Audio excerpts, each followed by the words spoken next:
இஸ்ரேலுக்கும் அமெரிக்காவுக்கும் இடையிலான ஒரு மோதல் போக்கு ஆரம்பித்திருப்பதை நம்ம பார்க்க முடியும். இஸ்ரேலிய ஊடகங்கள் முழுவதுமாக அமெரிக்காவினுடைய அதிபர் டொனால்ட் ட்ரம்பையும் துணை அதிபராக இருக்கிற ஜேடி வான்ஸையும் சாதாரண பாஷையில் சொல்றதா இருந்தா கழுவி ஊத்திக்கிட்டு இருக்கிறாங்க அப்படின்னு புரிஞ்சுக்கிறானே.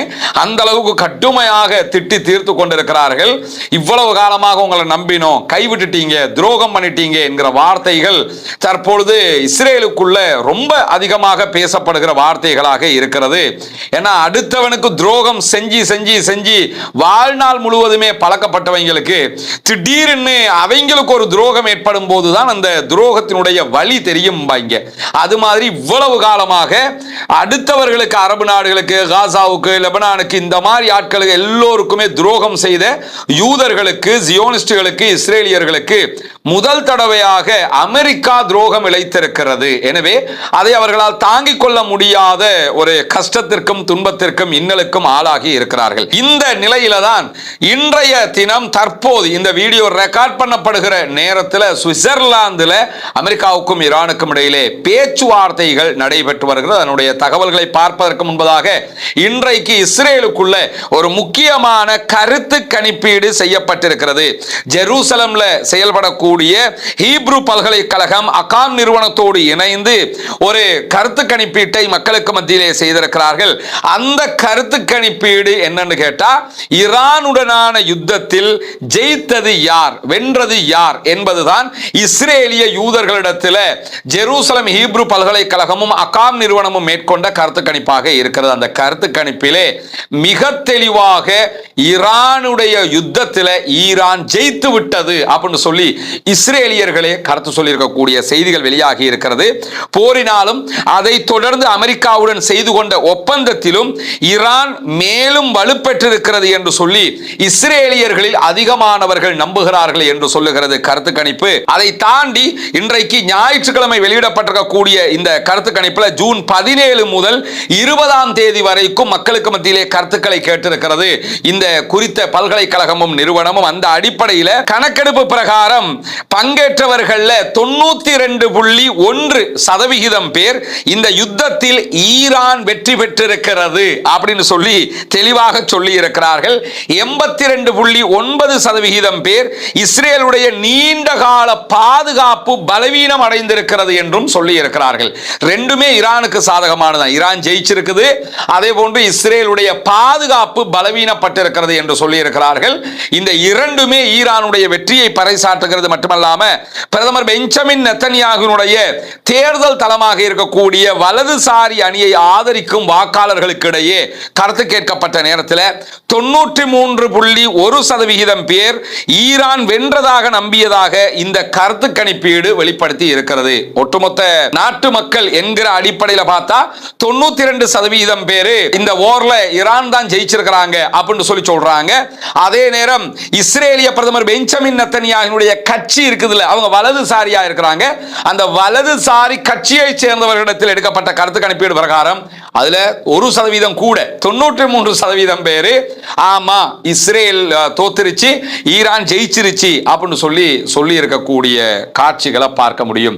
உலகமே இன்றைக்கு எதை ஏற்றுக்கொண்டிருக்கிறதோ அதை யூதர்களும் வெளிப்படையாக ஏற்றுக்கொண்டிருக்கிறார்கள். எனவே யுத்தத்தில் மிக தெளிவாக ஈரான் ஜெயித்திருக்கிறது, பேச்சுவார்த்தையிலும் ஈரான் ஜெயித்திருக்கிறது என்கிற செய்திகளுக்கு மத்தியில தான் தற்போது நடைபெற்று வரக்கூடிய பேச்சுவார்த்தைகளை மிக துல்லியமாக கவனிக்கும் போது ஒரு முக்கியமான செய்தி வெளிப்பட்டு கொண்டே இருக்கிறது. குறிப்பாக இன்றைக்கு நிறைய ஆய்வாளர்கள் இது தொடர்பான கருத்துக்களை சொல்லி இருக்கிறார்கள். அதை அல் ஜசீரா சுட்டி காட்டுகிறது. அது என்னன்னா, தற்போது ஈரானுக்கும் அமெரிக்காவுக்கும் இடையில ஒரு யுத்த நிறுத்த பேச்சுவார்த்தை ஒப்பந்தமும் நடந்து முடிந்திருக்கிறது. தற்போது டெக்னிக்கல் ரீதியிலான பேச்சுவார்த்தை சுவிட்சர்லாந்தில் நடைபெற்று வரக்கூடிய சூழல்ல தொடர்ந்து ஈரான் லெபனான் வார் தொடர்பாக அமெரிக்காவுக்கு அழுத்தம் கொடுத்து கொண்டே இருக்கிறது. அமெரிக்காவும் லெபனான்ல இஸ்ரேல் சண்டை பிடிக்க கூடாது, நீங்க விட்ரா ஆகணும், பின்னாடி போகணும் அப்படின்னு சொல்லி திரும்ப திரும்ப வலியுறுத்தி கொண்டே இருக்கிறாங்க.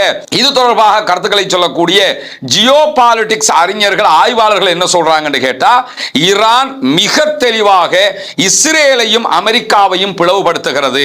இஸ்ரேலும் அமெரிக்காவும் இணை பிரியாத கூட்டாளிகள், வரலாற்று நடிகளும். ஆனா இந்த லெபனான் வார நிறுத்த முடியாது என்று இஸ்ரேல் சொல்லுவது எதிர்வருகிற தேர்தலை கணக்கில் கொண்டு. லெபனான் வார நிறுத்தணும்னு அமெரிக்கா சொல்லுவது அமெரிக்காவில் வர இருக்கிற தேர்தல்களை கருத்தில் கொண்டு. ரெண்டு பேருக்குமே தேர்தல் முக்கியமாக இருக்கிறது. எனவேதான் தற்போது இந்த அழுத்தத்தை அமெரிக்கா கொடுக்கிறது. இதனால இஸ்ரேலுக்கும் அமெரிக்காவுக்கும் இடையில ஒரு பரந்துபட்ட பிளவு ஏற்பட்டு கொண்டே வருகிறது. இது எங்கு போய் முடியும் என்கிற கேள்விகளும் இருக்கக்கூடிய சூழல்ல தான் இவ்வளவு காலமாக இஸ்ரேல் தான் இது போன்ற சூழ்ச்சிகளை பண்ணும். ஆனா இப்ப அந்த சூழ்ச்சிகளை ஈரான் பண்ணி கொண்டிருக்கிறது இஸ்ரேலுக்கும் அமெரிக்காவுக்கும். அமெரிக்காவினுடைய நட்பை விட்டு இஸ்ரேலை தூரமாக்குகிற வேலையை ஈரான் கனகச்சிதமாக லெபனானுடைய விவகாரத்தில் செய்கிறது.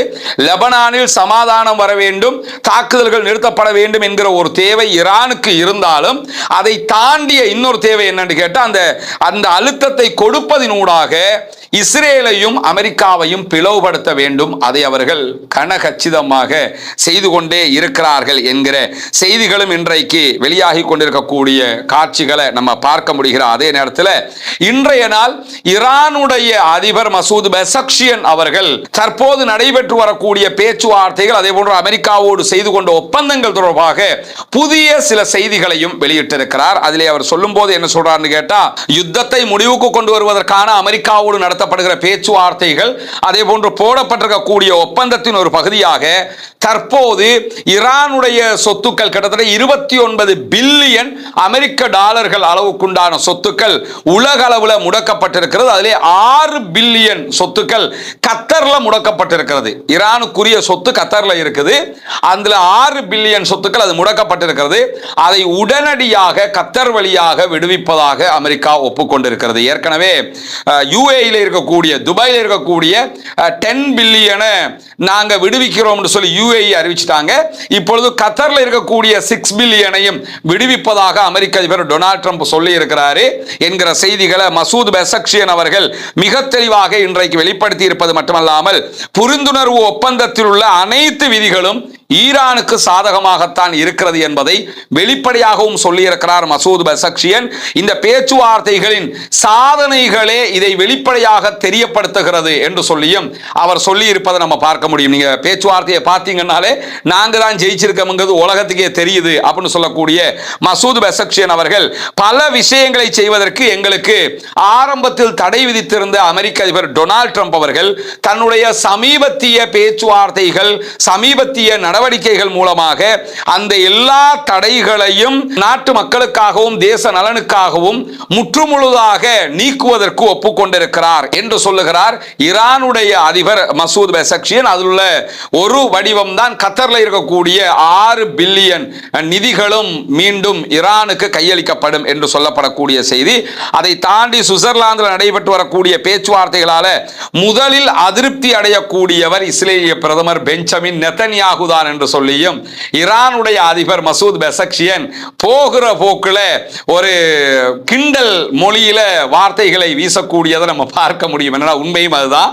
ஏன்னா அமெரிக்காவும் ஈரானும் ஒப்பந்தம் செய்யறதுனால ரொம்ப டென்ஷன் ஆகி தூக்கம் இழந்து வாழ்க்கையை வெறுத்து போய் தற்கொலை பண்ணுகிற லெவலுக்கு போனா கூட சந்தேகப்படுறதுக்கு இல்லைங்கிற சொல்ற அளவுக்கு இருக்கக்கூடிய ஒரு ஆள் யாருன்னு கேட்டா இஸ்ரேலிய பிரதமர் பெஞ்சமின் நெதன்யாகு தான். ஏன்னா நினைச்சது ஒண்ணு நடக்கிறது ஒண்ணு. ஈரானை அடிச்சு நொறுக்கி வெண்டுட்டோம்னு சொல்லி காட்டி நாம தான் மத்திய கிழக்கிற வல்லரசுன்னு சொல்லி சாகிற வரைக்கும் நான் இஸ்ரேல்ல பிரதமராக இருக்க முடியும், புகழ் அப்படி ஓங்கும்னு நினைச்சா எல்லாமே கீழே போட்டு மிதிச்சு நாசமாய் கடைசியில் அமெரிக்க அதிபரோடையே சண்டை பிடிக்கக்கூடிய நிலைமைக்கு கொண்டு வந்து தள்ளி விட்டாங்கிறது திட்ட தெளிவாக தெரியும் போது இப்ப இந்த ஒப்பந்தத்தை நாங்க செய்யறதுனால ரொம்ப கடுப்பாகி இருக்கிறவரு இஸ்ரேலுடைய பிரதமர் பெஞ்சமின் நெதன்யாகு தான் அப்படின்னு சொல்றவரு எங்கள்கிட்ட அமெரிக்கா கேட்டது என்னன்னு கேட்டா, அமெரிக்காவினுடைய நிலைப்பாடு நாங்க அணுகுண்டு செய்யக்கூடாதுங்கிறது. இதைத்தான் நாங்க பல ஆண்டுகளாக சொல்லி வர்றோம். நாங்க அணுகுண்டு செய்யலடான்னு சொல்லி வர்றோம். எங்களுடைய மரணித்த தலைவர் ஆயத்துல்லா அலி ஹாமனி என்று சொல்லி ஹாமனிய சொல்லி காட்டி என்ன சொல்றாருன்னா, அவருடைய மார்க்க தீர்ப்பு ஃபத்வாவே என்னன்னு கேட்டா அணுகுண்டு நம்ம செய்யக்கூடாதுங்கிறதா. நாங்க அதை மார்க்க தீர்ப்பாகவே வச்சுக்கிட்டு இருக்கிறோம். அப்படி இருக்கும்போது இவ்வளவு பெரிய சண்டையை நடத்திட்டு நாங்க அணுகுண்டு வச்சிருக்கிறோம்னு சொல்லி சண்டையை பிடிச்சாங்க. சண்டையை பிடிச்சிட்டு திருப்பி வந்துட்டு நாங்க இதெல்லாம் விட்டு தர்றோம், நீங்க அணுகுண்டு செய்யக்கூடாது, அதை எழுதி தாங்கன்னு சொல்லி அமெரிக்க அதிபர் கேட்டாரு. நாங்க தான் அணுகுண்டு செய்ய மாட்டோம்னு நிலைப்பாட்டில் இருக்கிறோமே, அதனால அசால்ட்டா நாங்க எழுதி கொடுத்துட்டோம் அப்படின்னு சொல்லி அழகாக அந்த செய்திகளை ஈரானுடைய அதிபர் மசூத் பெசக்ஷியன் அவர்கள் சொல்லி இருக்கக்கூடிய காட்சிகளை நம்ம பார்க்க முடியும். ஏன்னா நாங்க நிலைப்பாடே செய்ய மாட்டோம்னு இருக்கும்போது எழுதி கேட்டாங்க, எழுதி கொடுத்துட்டோம், வேலை முடிஞ்சு அப்படின்ட்டாங்க. அத்தோட அமெரிக்க அதிபர் டொனால்ட் ட்ரம்ப் அவர் பெட்டியை தூக்கிட்டு போக கிளம்பிட்டாரு அப்படிங்கிற செய்திகள் அவர் சொல்லி இருக்கிறது மட்டுமல்லாம தற்போது சுவிட்சர்லாந்துல பேச்சுவார்த்தைகள் நடைபெறுகிற இந்த வீடியோவை நம்ம ரெக்கார்ட் பண்ணுகிற தருணத்தில் 80 நிமிட பேச்சுவார்த்தைகளுக்கு பிறகு ஒரு இடைவெளி விடப்பட்டிருக்கிறது உள்கலந்துரையாடல்களுக்காக. ரெண்டு தரப்பும் இருந்து பேச்சுவார்த்தை நடத்துறாங்க. வந்திருக்கக்கூடிய தகவல்கள் பிரகாரம் பாகிஸ்தானுடைய பிரதமர் ஷபாஸ் ஷரீப் இருக்கிறார். அவருக்கு வலது பக்கத்தில் அமெரிக்காவினுடைய பிரதிநிதிகள் இருக்கிறார்கள். குறிப்பாக அமெரிக்காவினுடைய துணை அதிபர் ஜேடி வான்ஸ் இருக்கிறார். அதற்கு பிறகு மற்றவர்கள் இருக்கிறார்கள். அதே போன்று இடது பக்கமாக கத்தருடைய பிரதமரும் அதே போன்று வெளிவிவகார அமைச்சரும் இருக்கிறார். அதே போன்று அடுத்தடுத்த கட்டங்களில் பாகிஸ்தானுடைய மற்ற அதிகாரிகள் இருக்கிறார்கள் என்கிற செய்திகள் வெளியாகி இருக்கிறது. நேருக்கு நேராக அடுத்த பக்கம் பாகிஸ்தானுடைய அதிகாரிகள் பேச்சுவார்த்தை குழு இருக்கிறது என்கிற செய்திகள் வெளியாகி இருக்கிறது. ரெண்டு தரப்பும் பேசிவிட்டு உள்ளுக்குள்ள முடிவெடுக்கணும்ல, இந்த விஷயம் உங்க நிலைப்பாடு என்ன, எங்க நிலைப்பாடு என்ன, கொஞ்சம் நீங்க பேசிட்டு வந்துடுறோம் அப்படின்னு உள்கலந்துரையாடல் பண்ணுவதற்காக தற்போது இடைவெளி கொடுக்கப்பட்டிருக்கிறது என்கிற செய்திகளுக்கு மத்தியில தான் பேச்சுவார்த்தைகளை தொடங்குறதுக்கு முன்னாடி அமெரிக்கா அதிகாரிகளோடு புகைப்படம் எடுப்பதை ஈரானிய தூதுக்குழு தவிர்த்து கொண்டு விட்டது என்கிற செய்திகள் வெளியாகி இருக்கிறது.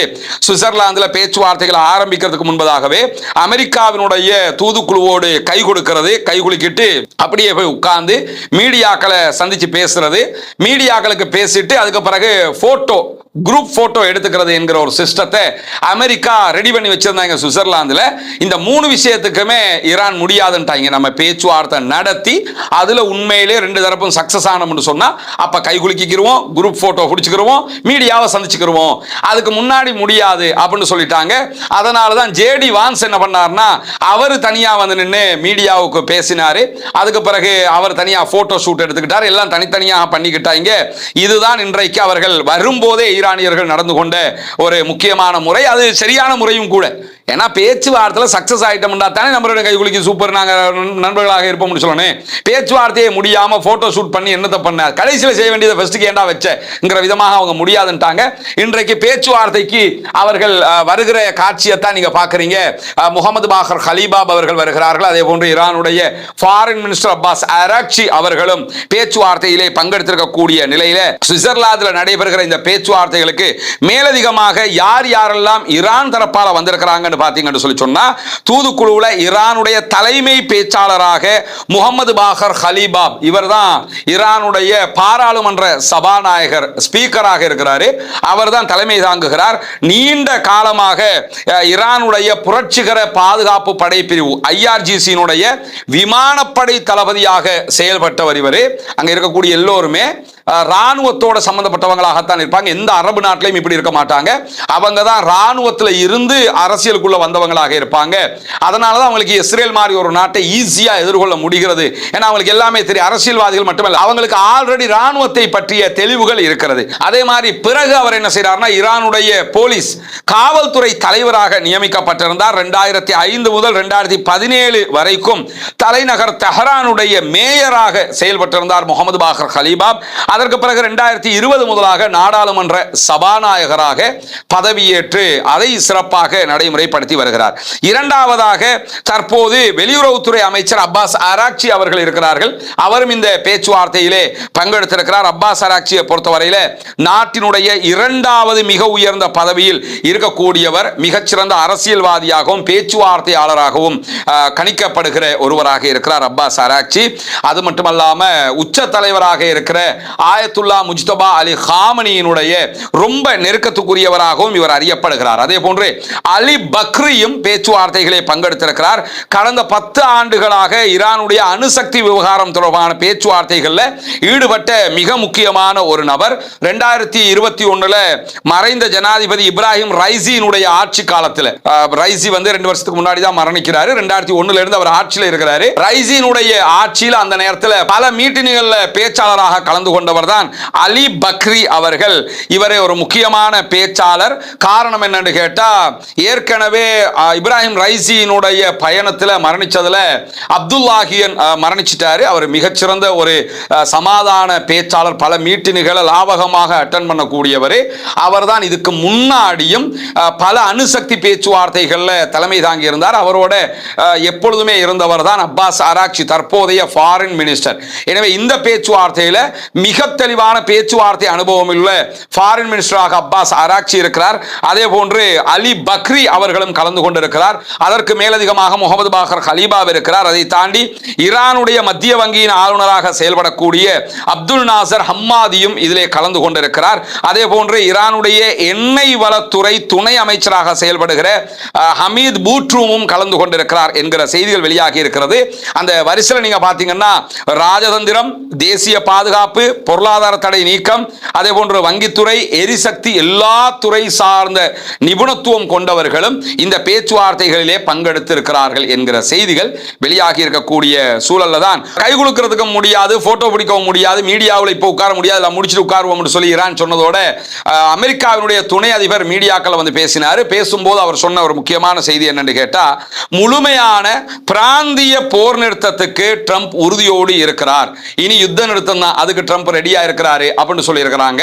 லெபனான்ல யுத்த நிறுத்தத்தை கொண்டு வர்றதுல அதுக்குரிய முயற்சிகள்ல ரொம்ப முன்னேறிக்கிட்டு வர்றோம் என்று சொல்லக்கூடிய ஜேடி வான்ஸ் அவங்க மேலதிகமாக என்ன சொல்றாருன்னு கேட்டா, முழுமையான ஒரு யுத்த நிறுத்தத்தை மத்திய கிழக்குல கொண்டு வர்றதுக்கு நாங்கள் முயற்சி பண்ணி கொண்டிருக்கிறோம். இந்த யுத்த நிறுத்த பேச்சுவார்த்தைகள் கொஞ்சம் கடினமாகத்தான் இருக்கும், குழப்பமாகத்தான் இருக்கும். ஆனா வேற வழியில நம்ம பண்ணித்தான் ஆகணும் என்று சொல்லக்கூடியவரே, தொழில்நுட்ப பேச்சுவார்த்தைகள் எல்லா கருத்து வேறுபாடுகளையும் ஒரே அடியில் நீக்க முடியாது. இன்னைக்கு நம்ம பேசிக்கிட்டு இருக்கிறோம், ஒரே அடியில் எல்லாமே முடிஞ்சிராதுங்கிறதையும் புரிஞ்சுக்கிறோங்க. ஆனா வரலாற்றில் முதல் தடவையாக ஈரானும் அமெரிக்காவும் பேச்சுவார்த்தை நடத்துகிறது என்பதே வெற்றிக்குரியதான் இருக்கார். அது உண்மையும் கூட. ரெண்டு தரப்பும் பேச்சுவார்த்தைக்கு உட்கார்ந்ததே ஒரு முக்கியமான ஒரு பணியாக இருக்கக்கூடிய சூழல்ல தான் ஹார்முஸ் ஜலசந்தி மூடப்பட்டிருக்கிறது. நேற்றே மீண்டும் மூடிட்டாங்க. அதனால சந்தைகள் வீழ்ச்சி அடைந்திருக்கிறது. குறிப்பாக சவுதி அரேபியா, மத்திய கிழக்கை எடுத்துக்கிட்டா சவுதி அரேபியாவுடைய முக்கிய குறியீடு 0.4% சரிந்திருக்கிறது. அதே போன்று சவுதி அரேபியாவுடைய மைனிங் கம்பெனி 2% சரிந்திருக்கிறது. அதே போன்று சொத்துக்களின் அடிப்படையில் நாட்டினுடைய மிகப்பெரிய கடன் வழங்குனராக செயல்படக்கூடிய சவுதி நேஷனல் வங்கி 0.6 என்கிற சதவிகிதத்துக்கு சரிவை சந்தித்திருக்கிறது என்கிற செய்திகள் வெளியாகி இருக்கிறது. கத்தர்ல இருக்கக்கூடிய வளைகுடாவினுடைய மிகப்பெரிய கடன் வழங்குனராக இருக்கக்கூடிய கத்தர் நேஷனல் பேங்க் 0.8% டோட்டலாக கீழே விழுந்திருக்கிறது. குறியீடு 0.3% குறைவடைந்திருக்கிறது. அதே போன்று வளைகுடாவுக்கு வெளியில ஈஜிப்டினுடைய ப்ளூ சிப் குறியீடு 0.1 என்கிற அளவுக்கு சதவிகிதம் அளவுக்கு குறைந்திருக்கிறது. இதுவெல்லாமே நேற்று சந்தை பெரிய உச்சத்தை தொட்டிருந்தது. உடனே ஹார்முஸை மூன்றோம் சொன்னதோட இந்த நிலை உருவாகி இருக்கிறது என்கிற செய்திகளுக்கு மத்தியில தான் லெபனான்ல மீண்டும் தேவைப்பட்டால் சண்டையிடுவதற்கு எங்களுடைய படைகள் தயாராக இருக்கிறது அப்படின்னு சொல்லி இஸ்ரேலிய ராணுவ தளபதி இயால் ஜமீர் வெளியிட்டிருக்கக்கூடிய செய்திகள் இன்றைக்கு வெளியாகி இருக்கிறது. ஹிஸ்புல்லாக்களோடு மோதுறதுக்கு நம்ம எனி டைம் தயாராக இருக்கணும்னு சொல்றாங்க. இதே நேரம் ஹிஸ்புல்லாக்கள் வெளியிட்டிருக்கக்கூடிய அறிவிப்புல நீங்க தயாராக இருக்கிறீங்களோ இல்லையோ, நாங்க ரொம்ப தயாராக இருக்கிறோம் என்கிற செய்திகளையும் சொல்லி இருக்கிறாங்க. எனவே லெபனான் மீதான யுத்தத்தை நிறுத்துவது என்பது இந்த பேச்சுவார்த்தையில் ஒரு முக்கியமான அம்சமாக இருக்கிறது.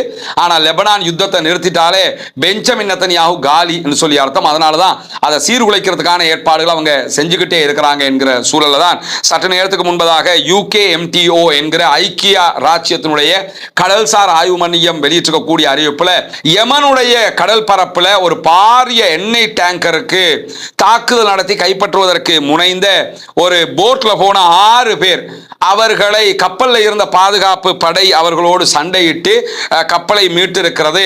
அவர்கள் வெளியேறி இருக்கிறார்கள். தற்போது கப்பல் பாதுகாப்பான துறைக்கு பயணித்துக் கொண்டிருக்கிறது என்கிற செய்திகள் வெளியாக இருக்கு. இது ஹவுதிஸோ அல்லது வேறு யாருமோ செய்த ஒரு வேலை அல்ல.